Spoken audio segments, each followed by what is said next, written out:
Hi, Mike. It's so nice to have you on the show. How are you doing today?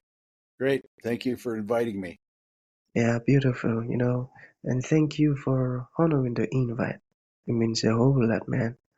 Okay, Mike, I am so excited to have you on the show for some reasons. Okay, firstly, is because I believe that knowledge is the solution to world's problem. And Yes. secondly, your content is so important to me, to even the Americans, and to everyone globally, because most of my audience are from the United States, and I believe that they are going to learn one or two things from your insight. You know, Even I myself, I also know it, that I am going to learn one or two things from your insight, your experiences, your story. I believe so. hmm So for that reason, Mike, I want us to get started with your introduction, the journey so far, how the journey has been and the challenges that you faced and how you overcame them. And afterwards, I've got into some beautiful questions for you. Okay, Mike, Okay. over to you. All right. Now you're talking about my writing career, right? My journey to writing. Okay. Um, I have always liked history. I never did much writing when I was in school. I didn't like to write particularly, but I liked studying history, and it was sort of a avocation or a hobby because my main interest was in science and math. So I went to college and got an engineering degree, and then eventually got a graduate degree, a Ph.D. in information science, computer science. So I've had a long career as a IT person. Okay, um, engineers are left brain people, meaning they like to think in terms of structure and design. Engineers exist because things need to be designed that have practical value. And so that kind of suited my interest. It fitted me well. It wasn't, as you will see, not the perfect thing for me, but it fitted me well. I could make a living doing engineering. And then I tried. So I think of myself as a left brain person genetically, but I really have always felt that my right brain, which is the creative side, was underdeveloped. So I wanted to figure out a way to use my right brain and be creative. And I tried music. I'm awful at music. I played different instruments and I was unsuccessful. And then I got into art. I took a lot of art classes, almost enough art classes to get a fine arts degree. Uh, but I did mainly painting. I did oil painting, and I did that for probably 20 years or so. Just paintings in my home. I did not really sell them. I just enjoyed painting and the creativity part of it. So then in about 2000, I thought, um, I'm not a very good artist, so I need to do something else. And it occurred to me to start writing. And I thought about, well, I love history, so why don't I start writing about history? So I originally, you know, wrote a book about American history, which has not been published. It really could be, but I never have because I moved on from that point. Um, but in 2008, I started a blog. So it was my first public expression of my writing. It was about ancient history. And that blog still exists. It's still very popular. So for several years, I researched ancient history and wrote articles on the blog about ancient history. Um, then, along with that, I started thinking about, if you write about ancient history, you write about ancient political systems. For example, the Roman Republic, the Roman Empire, the Greek democracy. So I started thinking about, well, I'm writing about ancient politics. Why don't I write about contemporary politics? Because it's happening now. And so I started thinking about that. but I got triggered by a book I read called The Righteous Mind. It was written in 2012 by Jonathan Haidt, who was the first one to really define the differences between the right and left politically, why they're different. And I had always thought about Republicans and Democrats, and I thought, why can't they get along? Why do they have different points of view? It seems like there's a way they could agree. But what Jonathan Haidt's book showed is they cannot agree because they think differently and their brains are different. So I wrote a book, my first book was published in 2017, called The Progressive Gene, where I described the genetics and the thinking, why the left thinks the way they do. So again, I'm doing history, I'm doing contemporary politics, I'm doing the research, working on improving the craft of writing. The first book I wrote had many revisions because I wasn't a very good writer. I made many mistakes, and I had to learn how to do writing. But if you're going to be successful in the creative arts, you have to have two attributes. You have to have motivation, and you have to have conscientiousness. In other words, you have to have a drive that makes you want to accomplish something, a goal. My drive was to write books, to explain to people politics, basically. I write my books for the public, not for academia, because people don't get the right exposure to politics in a way they understand it. So I try to bridge that gap. And you have to have conscientiousness because you have to be able to drive yourself to do the work you have to do to get there. For me to write one book, I probably have to read 100 books and 200 articles in academic publications to assemble the knowledge you need to write the book. And I don't read 100 books cover to cover, but I select books that are appropriate to what I'm writing. And I read enough of those books to understand what the author's purpose was so that I can use that information in my books. So if you have drive, motivation, and conscientiousness, you can be successful writing books because those attributes carry you to the end.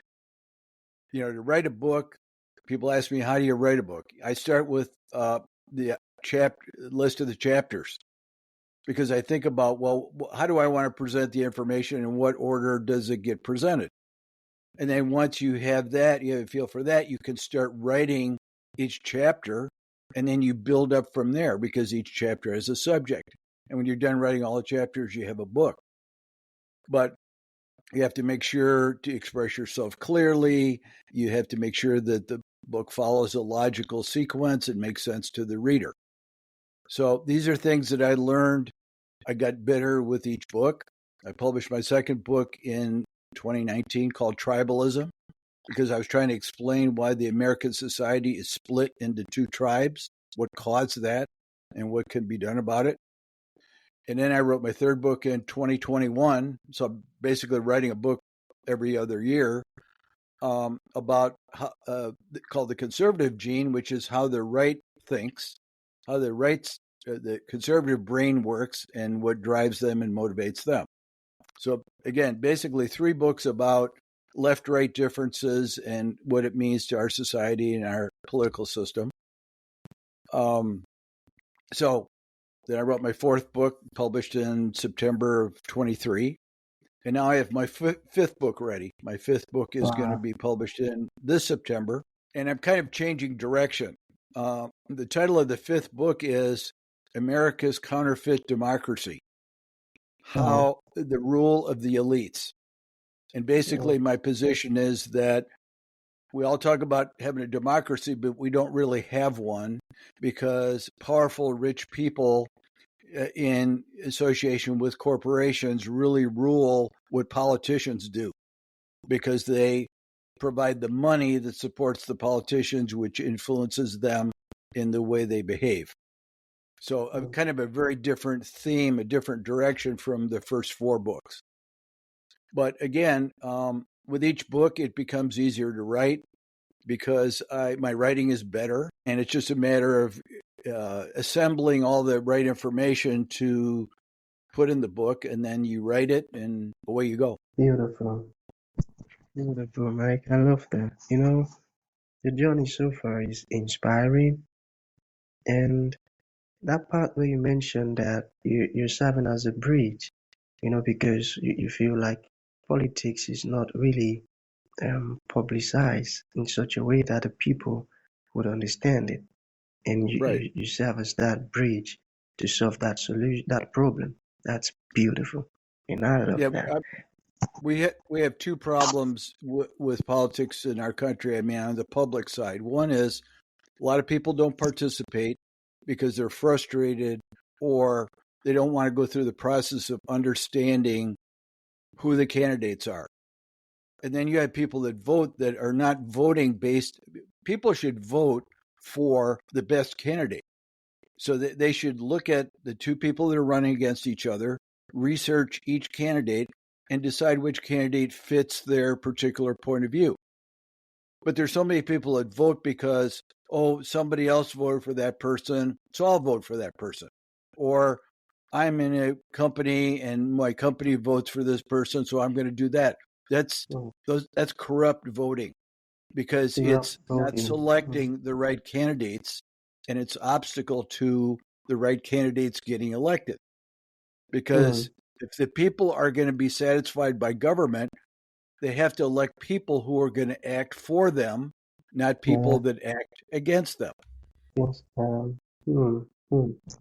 That's a wise one. I love that. Okay, Mike. We have just few questions to go. Okay. Yeah. So you mentioned elite while you were talking. So what does elite control mean for the public? Can you talk to us about that? Sure. Well, elites are the wealthiest people in the country, top 1%. Um, they're wealthy, typically wealthy families, and those families control corporations because they either own them or they serve on boards of directors of corporations or their associates do. So, in that capacity, they can influence what the corporation does and create power through their wealth, which can be used to control politicians. So, no politician can be elected without money to run an election campaign. Where does that election money come from? It typically comes from rich people because if you only ran by collecting small donations from the public, $5, $10 at a time, you would never have enough to be successful. And the proof of that is, and this is a scary statistic, but 90% of the time, the candidate that spends the most money wins, which means that people are being elected based on the number of times the public sees their face and not by anything else, not by their credentials, not by their capabilities, not by their track record. It's how many times you see their face.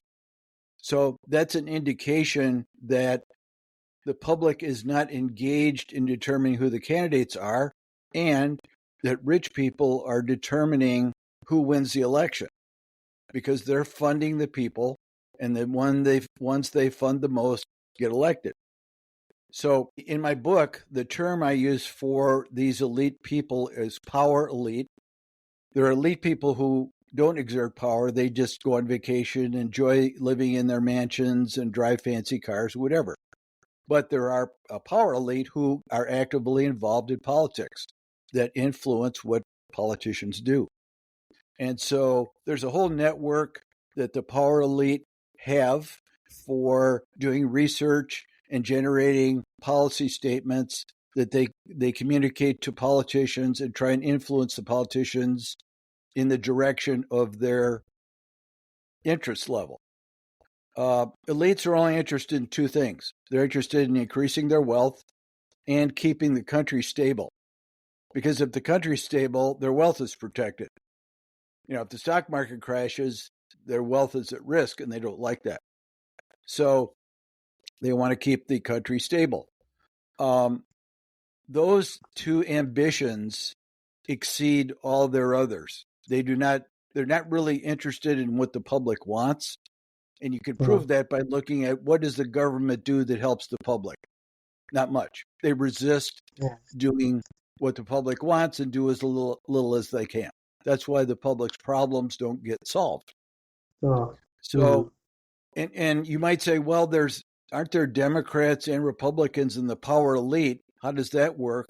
Well, their interest in their own elite group means more to them than their party. So it doesn't matter which party wins to them as long as they can control the government. wow. Mike, I actually never knew this. I never heard about this before. And now you've just educated me in that You'll have so to good. read my fifth book and you will learn about it. Of course I will. I will because you're just so good at this politics stuff. And that's why when I stumbled at your profile, I was so excited to bring you on. And you're doing a good job right now, I tell you. Okay, so we have two more questions left. You mentioned the Greek democracy. So Yeah. is America a democracy? No, it isn't, which is in my fifth book, but I'm going to explain it to you. The Greek democracy was unique in history because it was really the only democracy in the ancient world. And it became sort of a model for modern democracies. But it was very different. The Greek democracy included public involvement in the process. So if you, for example, they had an assembly, I'm talking about the Athenian democracy as opposed to the other Greek states. So they had an assembly just like our House of Representatives, except the people attended and voted. The public did. They didn't have representatives. So it was a direct democracy where the people either voted for laws or elected officials, or they were elected themselves. So there was much more participation than we have here. The reason that was successful is because the Greek polis, which are, you probably heard the term polis, Polis, that's a term for a Greek state. They were small. And everybody in Athens lived close enough to Athens they could attend the government functions. In the United States, that's impossible. People couldn't travel from California to Washington to attend the House of Representatives. It's too hard. The United States is too large. So when the founders were building the government, they decided to have a representative democracy instead of a direct democracy. In other words, representatives would represent the people, and those would be the ones working in the government. Now, I don't know if you know this or have read it, the founders never used the word democracy. They called our system a republic and they designed it based on the Roman Republic. The republic is the difference is a republic is um, a divided system without a king, basically. And so it has different branches of government and they have different powers and they compete against each other, but together they represent the people. So there's no mention of the word democracy in the Declaration of Independence. There's no mention of democracy in the Constitution because we're really a republic of republics, because each state is a republic in itself. But then there's the federal government, which is separate from the state republic. That's very educating. Oh man, I love that. Thank you for that amazing insight, Mike. Okay, you also mentioned conservatives. All right, so what do conservatives do wrong? Can you talk to us about that? Well, I don't think either side, conservatives or liberals, do anything wrong. Let me just talk about why they're different, and that maybe that'll help you understand it. They have different points of view of the world. Liberals think about change.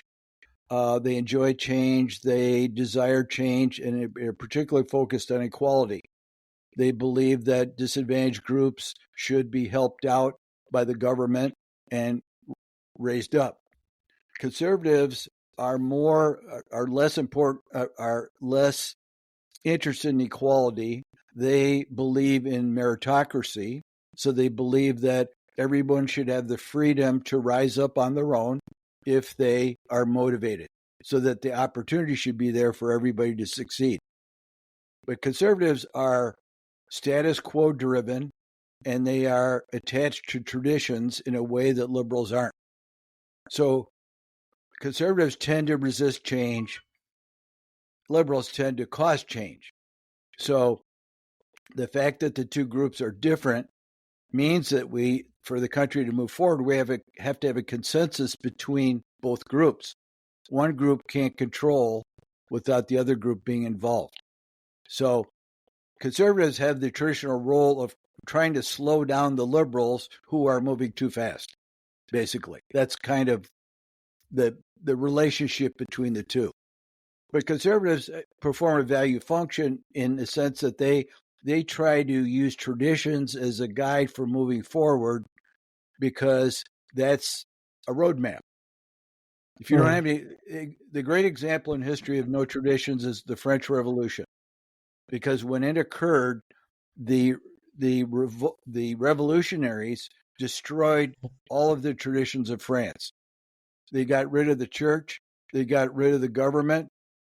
They got rid of the history. They changed the calendar. They changed everything.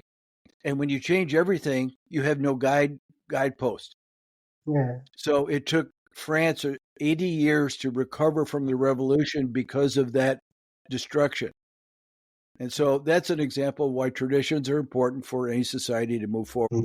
It has been an educating moment with you on the show.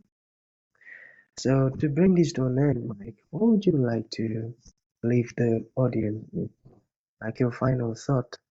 And to those ones who would like to reach out to you, get your books, or learn more about what you do, your work, how can that be possible? Yeah, well, my website's easy to find, mikeandersonsbooks.com. So it's Anderson with an S and books with an S.com. And so I have many things there. I have descriptions of my books. You can buy them there. I have podcasts there. I also write on Substack. And so you can connect to my Substack there. I write articles every week about politics. So that's a way to see my writing. I'd say my number one message is that we all have to get together and stop tribalism. Because if we don't stop tribalism, we can't change the government. Because tribalism divides us in half and makes us only half as powerful against the government as we would be if we were united. And we're not united, and tribalism is ridiculous because it's ideology against ideology that gets in the way of progress. And arguing about ideology is a waste of time, in my view. We have to think practically in how to use government to take care of the people. Beautiful. Thank you for that, Mike. So that's going to be the end of the show. Thank you for coming, Mike, and thank you for impacting us with this, incredible insight. Thank you so much, man. Thank you for having me.